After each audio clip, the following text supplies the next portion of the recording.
What's up, guys and gals? Welcome back to the Nerd Castle. Today in the world of indie games, we're going to be checking out a title called Combat Complex.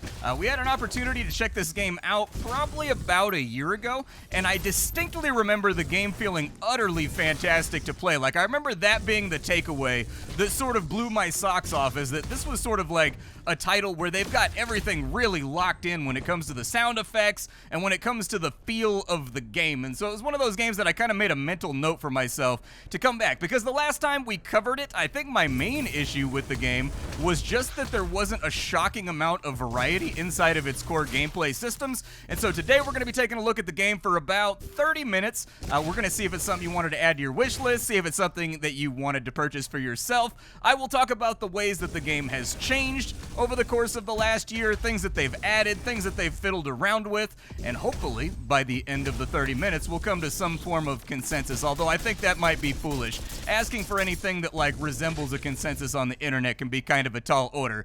But as previously mentioned, I've got a link for you down below in the description. If you wanted to check out Combat Complex, it is heavily discounted right now during the Steam Summer Sale. I think it costs like $7 at the moment. I think it's $12 by default, and so not a very pricey game to begin with. On top of that, you can also find a bunch of other Nerd Castle links down there just in case you wanted to give them the old clicky. But let's dive in to a little bit of Combat Complex. So what is Combat Complex and why should you care? Combat Complex is a twin-stick action RPG that, in my opinion, I think it leans much more in the twin-stick direction than it does leaning into something like an action RPG. So I think that if you dive on into this game expecting the complexity of like a Path of Exile or the complexity of a Titan Quest with lots of legendary farming and trying to get your build put together, I think you'll probably be disappointed with this title. But instead, if you're looking for something like Crimson Land, or you're looking for something like Smash TV almost, where the twin stickiness is very much worn on this game's lapel, very out in the open, and then it's just got like some supplementary action RPG systems, I think you may actually be a little bit more pleased, because I'm happy to report that the fantastic feeling that this game cultivated the last time I played it is still completely and totally together after a year of updates. I think they've put out 7 or 8 updates from my count, most of them bug fixes, not a ton of content updates in there, but the few content updates that were inside those in the last year, I actually think were really smart, cogent choices for things that they decided to add on into the game. So there's not an enormous amount of new stuff going on with this game. I think there's like a couple of new weapons, there's a number of new enemies, but by and large it's sort of in the same state as the way that we played the game last time in terms of feel. But I have been enjoying myself, so I think I started playing this one at about 10 a.m. this morning. Woke up a little bit late. I've been basically every time I tell you that I started playing this game at X time this morning, that's basically the time that I woke up. That's pretty much my entire life, is that I roll out of bed, back in front of the PC, and I try to get some coverage done before I run out of steam for the day. This hallway's not looking encouraging, so I'm just gonna flood it out with everything that I have. But inside this title, the gameplay is very simple. You've got your Space Marine. What is that buff right there that I have at the moment? You've got your Space Marine. Your Space Marine will have 3 weapons. You get a primary, you get a secondary, and then you also get a super weapon that you can play around with. It's going to be on your right click. Weapons, they swap very fluidly. It's pretty easy in this game. Oh my god, this guy right here. These red shields, bro. These red shields are always a consistent problem. Weapons swap very easily in this game, and in fact, you are expected to be swapping weapons a lot, because there's no ammunition in this game. Every single weapon in the game functions off the idea of needing to be cooled, and you can kind of see my meters up in the top left-hand corner denoting that as I'm firing at enemies and swapping in between my secondary and my primary.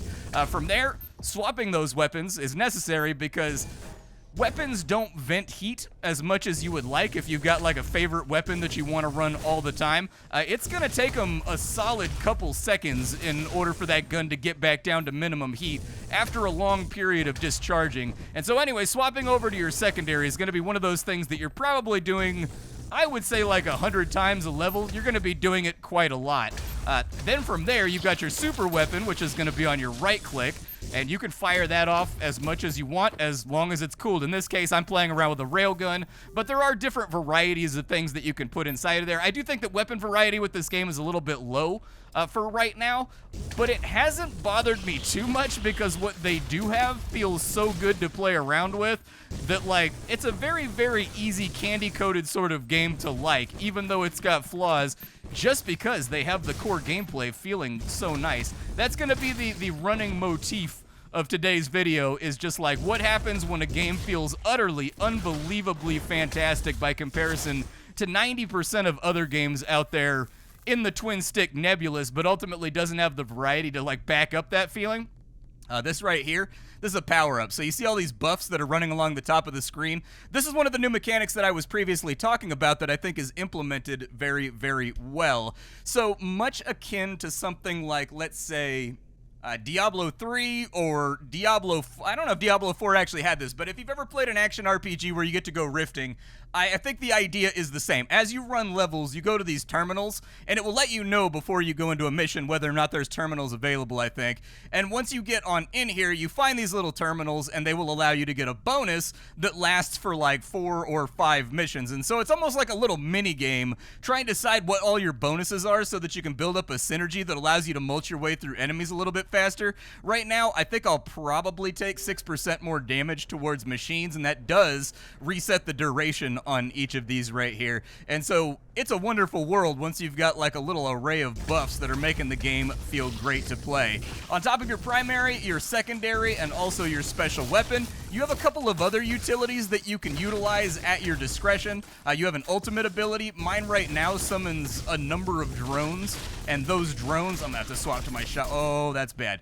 Okay, let's get back over here. There's my drones right there, in case you were wondering. Those are elite enemies, and my drones each fire the exact same gun that I currently have equipped at the enemy, leading to this ridiculous, almost anime style, almost like something you would see in Gundam, level of bullet spray that lights up the entire screen and leaves nothing but bug mulch laying all over the place. And then you also have a slot for a passive ability. So you've got 2 active abilities. You got an ultimate, you've got an active ability, and you've got a passive ability that you're going to be able to slot in as you play through the game. You also have equipment slots in this title. Ooh, this could be real, real bad. Yeah, that was almost the end of the Splattercat right there. That was almost right into the plasma thrower. It's one of the new enemies, and I find that the plasma throwers, they tend to pop up at just the worst times and the worst places every single time. That right there was a gravity bomb that I threw at the enemy. Unfortunately, I failed to detonate it in time, but basically I can throw out sort of like a singularity that sucks all the enemies in and drags them backwards, and then once they've been sufficiently drugged and I feel like they're pulled up well enough, I can press the button again and it detonates them and blows them all up, but I screwed it up that time around. That's going to be like kind of like my mini ultimate, I guess. I use it almost exclusively to keep pressure off myself, but it's a really, really nice weapon to have in a pinch. Inside levels, you're going to find all kinds of things. There's different sorts of terminals because this game does have a world map system that you're going to be playing around with. Whoa, yeah. Flood that hallway out with bullets. A lightning gun, eh? You don't say. There are little points of interest and things you can find on the map. Everything from secret doors are in here. Also, to those terminals that I was talking about, there's also other types of terminals that you'll find. And occasionally a mission will actually give you an objective where you've got to activate something and like turn it on to help the greater narrative. But don't get too excited. The narrative in this game is strictly utilitarian.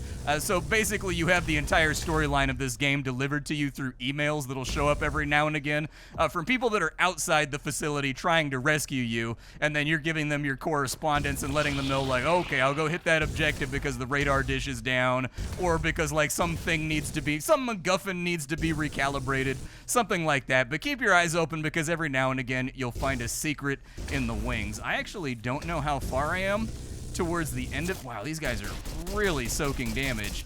It's becoming kind of a headache. There we go. Detonate that thing on them.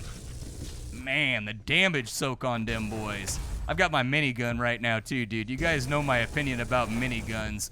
If your game doesn't have a minigun, that's a game not worth making. Every game should have a minigun. You might be saying to yourself, Stardew Valley? Yes, a minigun. It should definitely have a minigun. Stardew Valley's a great game. You know what'd make it an even better game? A goddamn minigun. And so anyways, I believe that every single game benefits from the presence of a minigun. It just kind of needs to be there. The downside to having my minigun is that actually your weapon on your character doesn't actually change depending on what you have equipped. So like, for example, if I had a rifle or I had an SMG or I had a minigun inside my primary slot, wouldn't really matter. It all looks the same when being wielded by the character, lending the game almost kind of like an asset-y vibe to it, where in any other case, I would guess that this was just kind of like cobbled together real fast from just Unreal assets or Unity assets or whatever else, but so much care has been put into this game with like the other systems and ways that things feel that I'm inclined not to feel that way. These are all the different equipment slots that you have. They all have completely and totally proceduralized stats. The stats will do everything from increasing your damage against certain enemies to giving you different defensive passives to allowing your weapons to cool down quicker. There's also more fun stuff inside of here where occasionally you'll get something like a chain lightning mod that makes it so every bullet has like a baseline chance to bounce lightning in between enemies, or like incendiary rounds that light them on fire. Stuff like that. You'll find it in there every now and again. One thing the game does need to work on is it needs some kind of like way to sort, and like I don't know if they need to implement like a gear score on each of these or what they need to do, but it would be nice if there was some kind of sorting system, because you can see that I brought a lot of items out of the last mission, and sorting through all these, it can be a bit of a headache. Just mousing one by one through each item, trying to remember like what your various options are and like dragging them into a different tab. I would very, very much like to be able to sort this, not just by type, but also by like efficacy. So sorting by DPS, sorting by like total armor value, things of that nature that make it a little bit easier to figure out what you've got going on. Ooh, that's a multi-strike SMG. It's also got really, really good DPS, so I'll probably give that a go. When it comes to weapon variety, I think this is still a particular weak point for the game. I've seen a couple of different primaries, so there's been a rifle, there's been an SMG, and there's been a minigun so far. I haven't seen any other secondaries just yet, except for the shotgun. And then as far as the special weapons go, there's been a railgun, there's been a lightning gun, there's been a flamethrower, and I think that's what I've seen thus far. The same thing goes for sort of like your active abilities and your ultimates. There's not really like a ton of those from what I've seen either. It's entirely possible that later on down the line, they're going to add more of those things, but it's definitely something that should be in there before the game goes to like a final gold print in 1.0. Let me rearrange my gear real fast and figure out what's an upgrade and what isn't, and then we'll come back, we'll run another mission, we'll have a good time with it, and we'll sort of see where we end up. I think I'm mostly good here. There's nothing to do with weapons, so like this is one of those weird games where I actually think that having like currency that drops off the enemies and also being able to sell this stuff to some kind of like, I don't know, some kind of 3D printer or something in order to get a resource, like matter, basically. They have a crafting system that's not in the game yet. You can see the crafting bench over here, but it's not ready to rock. So I'm guessing that's what they're angling towards as the game gets further and further along into its development process. But not a whole lot of swaps here. So I've got my SMG rocked on in because I think we'll get a really nice bit of DPS increase from that. The only thing that could make this better is I wish instead of crowd control duration, with multi-strike, I wish that it had lightning strike on there. That would have been really, really nice. We swapped out some boots to get some extra lightning damage, and also to make our primary cool a little bit faster. I swapped out the lightning gun just so you guys could see what it was, and I swapped out my passive ability because I got one that was just flatly better. But for right now, all you can really do with loot that you're not going to use is discard it. I tend to do it every single time my first tab gets full. This area right here has a skill station and a whole bunch of bonuses that are procedurally generated on top of it. So I think it would be in our best interest to run this mission real fast. So how do I know when it multi-strikes? That's what, oh my god, it melted that guy. Okay, I am now excited about our new friendship. Ooh, and it looks like it's putting a little bit of incendiary damage on him too. Yeah, it took down a tank in like less than a magazine, so I think I can be pleased with that. I might be in a little over my head right there. Let me fall back real quick. You're going to be doing a lot of backpedaling inside of this game, dude. Lots and lots of bugs that like to chase you down and just murder your face holes off.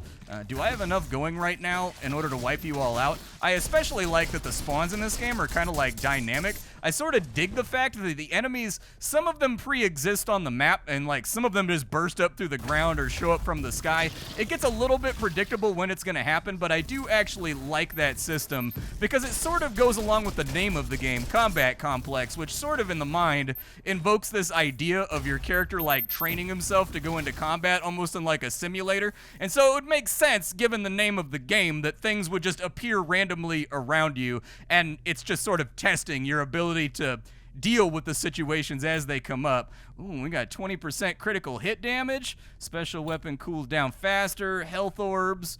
Ooh, 12% elite secondary weapon cools down faster. I want primary weapon cools down faster because I tend to like my primary a lot more than I like my secondary. But for now, I guess we'll just keep it where it's at. It's a good idea in this game for you to explore. Go find things. The bonuses that you can rack up, they are going to be important. So while oftentimes you may just like see the exit on the overall wireframe map and think to yourself like, yeah, dude, let's get out of here. It is worth sort of like going through everything around. Do we have like a different layout? I think we do have a different layout this time. I think that's good because like when I was taking a look at this game and sort of like I keep a little notepad where I put my thoughts to paper so that when I do my closing thoughts I'm not all addle-brained and all over the place. I'm actually just gonna zap these guys down because they've got those shields. They're basically Tesla shields, so those little guys right there, they walk down corridors and they try to force you backwards, and if their little shield comes into contact with your character, it stuns you for a long time. You're basically going to die if that happens. So like me, you will learn very, very rapidly to respect the shielders.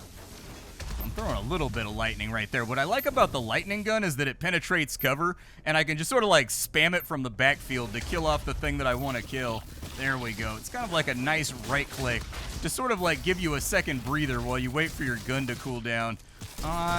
We may actually need to pop an ultimate to get through this because there's a queen butt, this little worm thing right here. It spawns more units that we've got to deal with as time goes along. That's an ultimate reset, so I'll take that.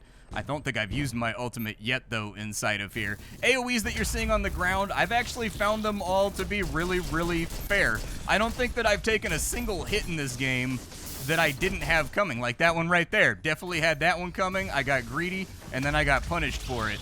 Oh, that one's gonna hurt, too. Okay.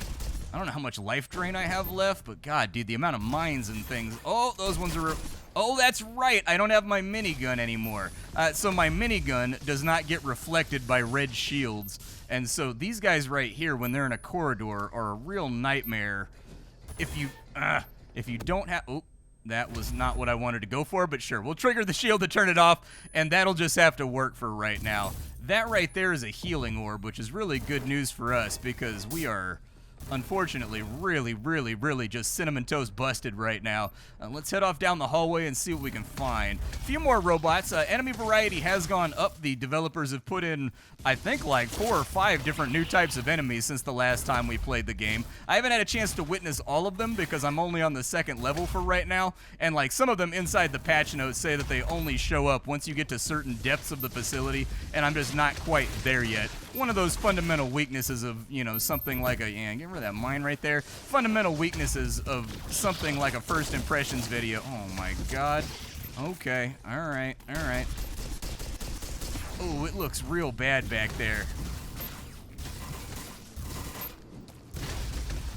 Let me see if I can ultimate as much of it out as I possibly can. Yeah, ultimate seemed to get it done, but I did need to push forward in order to grab some of the healing orbs and also some of the combo bonus orbs. That way, we're still getting like our extra damage, our extra movement speed, and all that fun stuff. Swap back over to the shotgun. It's kind of a dingy tank if it can be killed by a guy with some 12 gauge, in all fairness. I feel like whatever automotive manufacturer is responsible for that particular wheelbase, tread base, I don't know, man. I think they're gonna face real disappointing sales over the next quarter because I don't think a battle tank should be murderable by a shotgun, and yet here we are.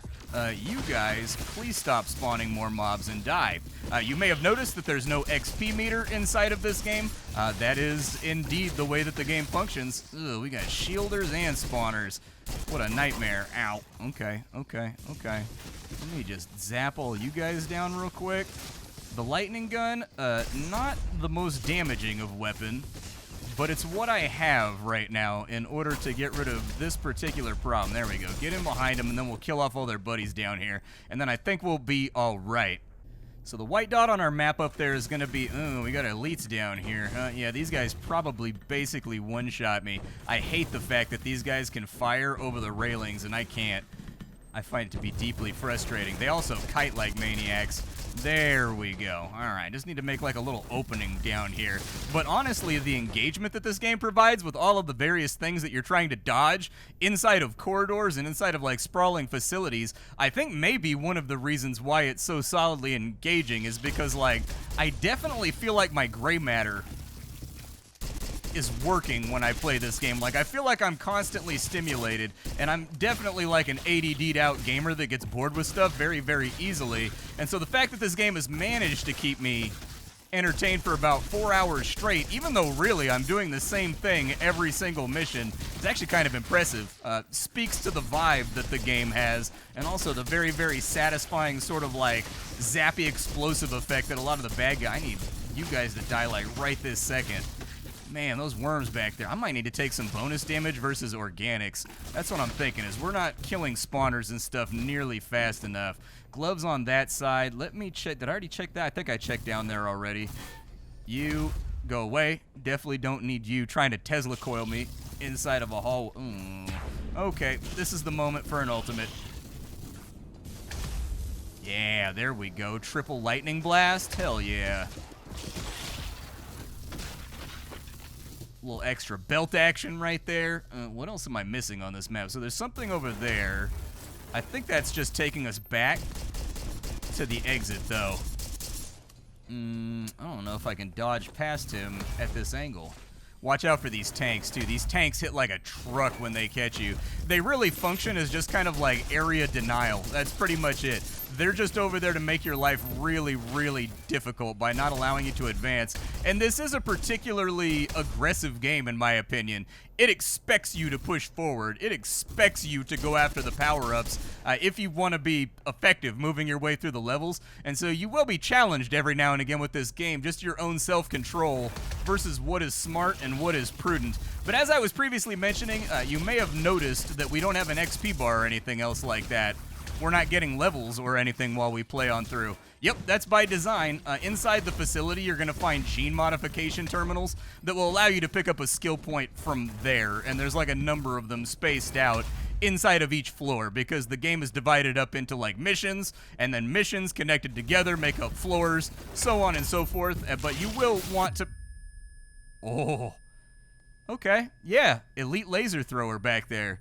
Elite laser thrower, and I was so close to the door too, dude. That was like the first throwdown, but we had like a real problem with that hallway because we had the plasma thrower right here that basically one-shots. We had like 3 of these guys overlapped in the back lane, and they do deal friendly fire, so if they were kind of piled up a little bit too much, they would have killed each other for us. Unfortunately, that laser, it basically goes on forever, which then denied us of like a place to go. Trying to escape from this spinny guy. I should have just ate the spinny guy's damage and gone around on the left, but it kind of is what it is. We'll go back over here and let me check on the map mission real fast and see if it has denied us of anything. Doesn't look like we lost anything. We get to keep the loot, which I think the last time I played the game, when you die, you don't get to keep the loot. And so that was kind of nice of them, but we'll like throw ourselves back on into it because I do want that skill point. Because the game does have a very rudimentary, simple skill tree. Everything in here is just flat passives. You know my feelings about flat passives. I would definitely like to see this sort of expand out in much more interesting ways. That's all that I'll say about that. Flat passives are cool. Occasionally inside of here, there will be a flat passive that's a little bit more interesting, but by and large, it's like you're getting damage, you're getting run speed, you're getting this or that or the other. Let me see if I can find this skill point down in here, dude. I want it real, real bad. On top of that, if you're not feeling like you're getting enough skill points, I can't open my inventory inside of here. But the game does have challenges, and so these are going to be like point blank 100 enemies with a shotgun. Would be a really, really good example of that. You know, destroy 200 or 300 environmental decorations. And if, oh my god, okay, they are crowding up on, you know what? Forget you guys. I'm going ultimate. You guys can all die right now in pain and agony. I don't feel like dealing with any of you.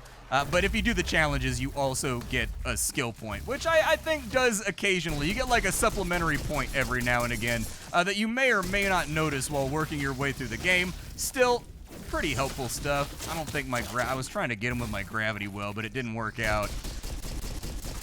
There we go. Keep them disoriented so they can't cast or do anything while they're hatching all these little nerds all around us. We do have a shielder back there. I think I may actually have to fall back again. Man, this place is stacked with threats. Just all kinds of things that I'm trying to get rid of. So many AoEs, so many things back there that are just like denying me areas that I can go to. Ugh. You die. You die. Thank you. I appreciate that. If there was one thing in the whole world you could do for me, it is die. That would be the most helpful. We lost all our power-ups too. That explains why I feel like I'm not killing as fast as well. The power-ups, they do stack up to like ludicrous levels to make you a lot more likely to make it through missions. I will take the 6 physical damage versus organics. That sounds pretty good, and it looks like it lasts for like 4 missions, I guess. That'll be nice. Is my ultimate back up? Because we got a lot of elites around right now. So I'm going to get rid of the area denial guys first. We got a little bit of recharge right there when it comes to our ultimate, like 10%. But it's probably not going to be enough. Yeah, maybe get them with the zappers just to get some of these shielders out of the way. Unfortunately, we had a loot rarity pickup right there, which is why I took all that damage. I was trying to, if you see a giant purple glow, you want that because it increases the amount of stuff that drops as you're playing through the mission. And so I'll make like some real suicidal plays in order to have one on my way through the dungeon. But it wasn't to be with that one. They despawn pretty quickly though too.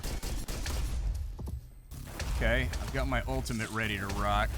And with all these corridors kind of doing their thing, it may not be a bad idea just to plow on through with my ultimate firing and just see what we can kill. Okay, I'm feeling pretty happy with the way that played out. I think I might need a new shotgun pretty soon too. Might not be a bad idea. Let the gun cool down ever so slightly. Get rid of that turret that just spawned on us too. Oop, we got red shields. Okay, just zap them up.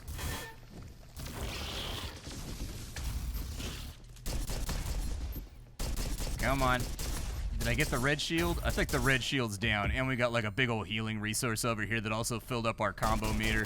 So that's a little bit of supplementary damage that'll make our life a little bit easier. But yeah, the floor plans. There's not a lot of floor plans in this game. It's mostly like catwalks, hallways that seem like they would be on a spacecraft, that kind of stuff. If you're expecting to have very diverse visual environments in which to murder enemies, once again, you may be a little bit disappointed. However, I have noticed that while you're walking on catwalks and stuff like that, like the backgrounds and almost like the visual color tone of the game does change around mission to mission, which sometimes does help with breaking up some of the visual boredom when it comes to like the levels that you're playing on through. But I do think that like a space station, they've got a lot of opportunities to have like hydroponics departments, engineering bays, you know, fighter launch bays, things like that, storage areas, stuff like that. Think about all the things that you have to build in like a custom starship building game, you know what I mean? Like in order to like have your little space colony function properly, you got to have hydroponics, you got to have like a weapons department, you've got to have like an engineering area.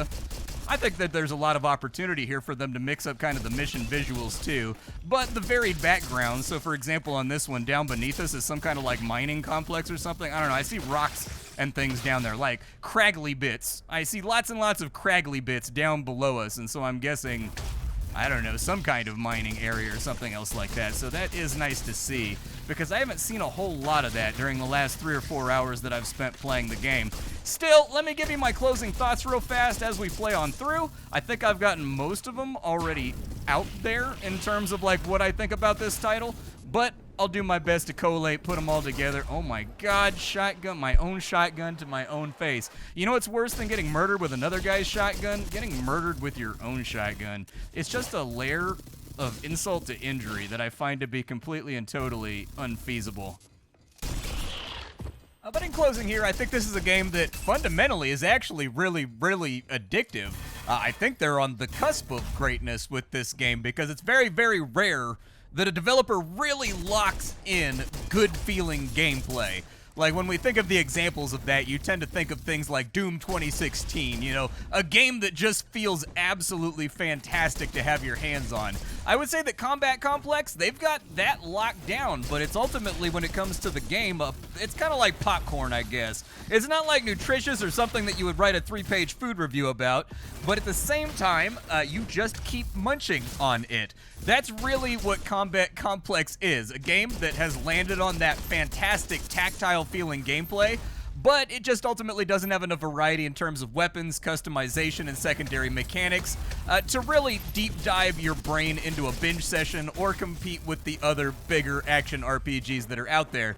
The game feel is so good that you'll forget the other stuff doesn't exist for probably a solid 4 to 6 hours.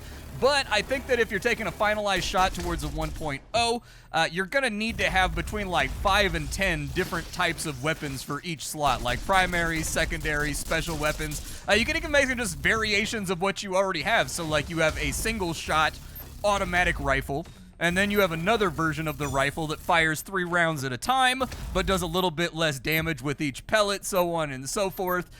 You can even make some of those variations, I guess, but you are going to need to have a lot of primaries, secondaries, and specials for this to be a game that stands the test of time. I also think that the skill tree is going to need to get bigger, it's going to need to get more specialized, and it's going to need to get more interesting as you get towards the fringe edges around the orb, having game-changing modifiers and stuff like that that basically designate your spec as like a rifleman or as like a heavy weapon specialist or whatever else would be a good thing to have. More objective types, like there's only the one type of map that I've seen so far in the time that I've played, go through the level and kill everything. I definitely think that having different maps have different points, like defend the point, capture the flag, go grab the thing and bring it back to a centralized location while enemies just continuously spawn. I mean, all you've really got to do is look at any number of multiplayer deathmatch games and how they motivate players to keep on playing and brainstorm on which one of those would translate best into a single-player experience, and I think that you're off to the races. And then there's just other little things like your weapon should actually change its appearance when you swap from one gun to another. That's such a basic thing that I think it's just gotta be in there. They have put some legendary items into the game, although they don't show up till way later in the game, so I can't speak to how game-changing those are going to be. That's really kind of the weakness of First Impressions content, is that if I put 40 hours into a game, it's not First Impressions anymore. This is now like a review. And so I think the Combat Complex at its core is a really, really solid shoot-'em-up, twin-stick, sort of mulch-'em-up RPG that just needs more variety. And I think that's what I landed on last time. And after a year, they've gotten some new enemy types in. They've gotten, 2 or 3 new gun types in. They've gotten, like, legendary modifications in. And, they've gotten some things on into it. But as it stands right now, I do think the Combat Complex is a really fun way to spend, like, a boring Sunday afternoon. When you don't have any plans and you don't really have a game that's like what you want to play right this second. It's a very, very good beer and pretzels game, but until it gets the variety in its weapon selections, its specs, its levels, its objectives, supplementary side stuff that the player can work on as they're working their way on through, I don't think it's going to be one of those action RPGs that people bring up in 10 years. And that's also fine. Some games are meant to be at the scale that they were planned to be at. The game is $7 right now, you know what I mean? But for you, a prospective buyer, I found Combat Complex to be like cotton candy. It's delicious. It's desirable every now and again. You might even get a craving for it. But it's not going to give you a full-course meal fullness either. So that's kind of where I landed with this game. My name is Splattercat. I sift through the pile to find what's worthwhile in the world of indie games every single day so you don't have to. Today up on the chopping block, it was Combat Complex. Tomorrow it'll be something else. Thanks for hanging out, and that's all I got for you, folks. Bye.